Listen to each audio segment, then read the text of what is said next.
Hello everyone. তো আজকে Sunday special আমাদের বাড়িতে হচ্ছে হাঁসের মাংস। তো হাঁসের মাংসগুলি আমি ভালো করে কিন্তু সাফা করে নিয়েছি, অলরেডি মার্কেট থেকে কাটিয়ে এনেছে। এগুলো সাফা টাফা করে নিয়ে আমি এগুলো দেখো ভালো করে ধুয়ে নিচ্ছি। ধোয়া হওয়ার পরে আমি আসছি। ফাইনালি সাফা করে ধোয়া হয়ে গেছে, এখন রান্নার পাল্লা। তো সাথে থাকো, তো দেখো কিভাবে রান্না করছি। মশলা রেডি হয়ে গেছে। এখানে আছে পেঁয়াজ, রসুন, আদা, টমেটো, মরিচ বাটা। তো একসাথে ভালো করে পেস্ট করে নিয়েছি। আর জিরে আছে আর ধনে আছে, তো এগুলো গোটাগুলোকে আমি পেস্ট করে নিয়েছি। তো দেখো আমাদের মাংসর সব মশলা কিন্তু রেডি হয়ে গেছে।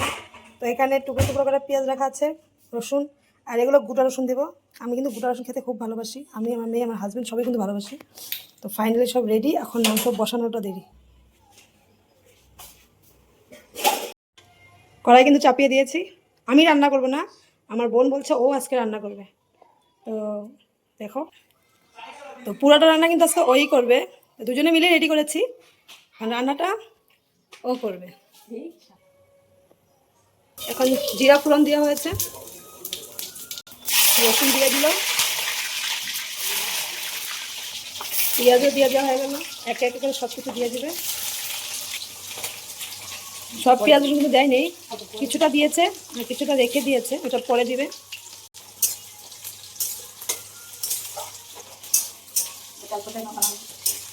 এখন ফ্রাই করবে।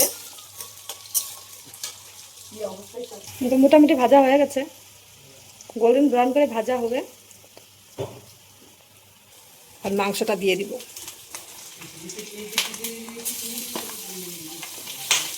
মানে এটা হলো হাঁসের মাংস। হাঁসের মাংসটা খেতে এতটা ভালো লাগে, আমরা কিন্তু সবাই হাঁসের মাংসটা খেতে খুবই ভালোবাসি। মানে ঠান্ডার সিজনে হাঁসের মাংস তো কি আর বলবো, জাস্ট ওয়াও।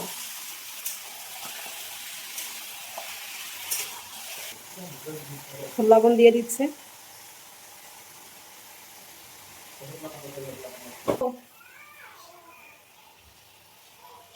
হলুদের গুঁড়ো একটু ভাজা হয়ে যাবে, তারপরে আবার মশলা দিই। তো হলুদের গুঁড়ো আর নুন দিয়ে আগে এগুলোকে ভাজা ভাজা করে নেব, তারপরে কিন্তু মশলাটা দেব। তো পাশে থাকো, দেখতে থাকো হাঁসের মাংস রান্না দেখতে থাকো কি কি করি আমরা, কিভাবে রান্না করি। আগে নুনটা আর হলুদটা ভালো করে মিশে যাবে, তারপরে মশলাটা দিব। মাংসতে কিন্তু অনেকটা জল উঠে গেছে, ওইটা শুকাবে। এখন মশলা সব দিয়ে দিব। মরিচ আমরা দেওয়া হচ্ছে, অল্প চিনি দিয়ে দিব, তাহলে জলদি সিদ্ধ হয়ে যাবে। বেশি দিব না, দিলে আবার মিষ্টি মিষ্টি হয়ে যাবে, ভালো লাগবে না খেতে।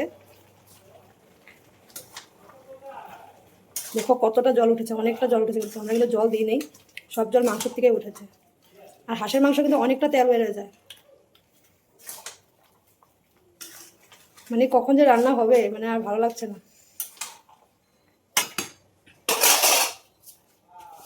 দেখো এখনই কিন্তু দেখতে মানে খুব ভালো লাগছে, কি সুন্দর লাগছে না দেখতে। দিয়ে দিব। আমি কিন্তু এক্সট্রা জল দেই নেই, এটা সব মাংসর থেকেই জল বেরোয়েছে। এই জলে কিন্তু মাংস সিদ্ধ হবে, আর হাঁসের মাংস সিদ্ধ হতে কিন্তু অনেকটা টাইম লাগে। তো সাথে থাকো, দেখতে থাকো। এখন আলুগুলো দিয়ে দিব। আলুগুলো কিন্তু ভাজা হয়নি, কারণ কি হাঁসের মাংসতে এমনিতে আলু এমনি সিদ্ধ হয়ে যাবে, তো ভাজার এরকম দরকার পড়ে না।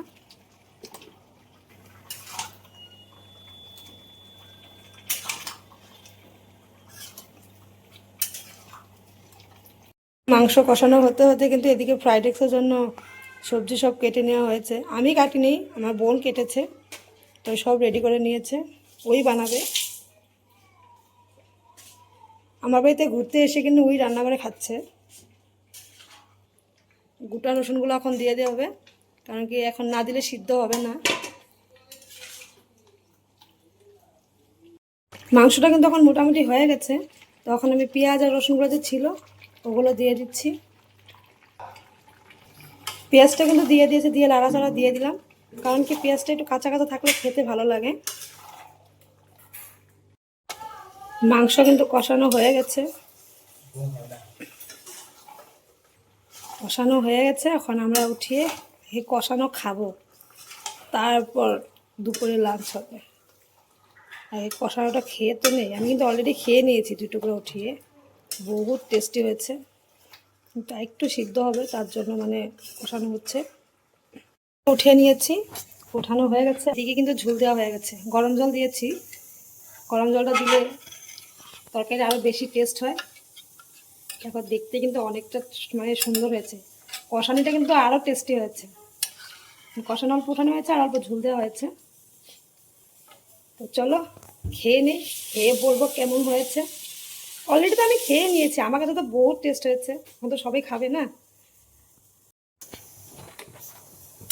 এদিকে কিন্তু আমাদের ফ্রাইড রাইসও রেডি। দেখো, আজকে দুপুরে লাঞ্চ হলো ফ্রাইড রাইস আর হাঁস।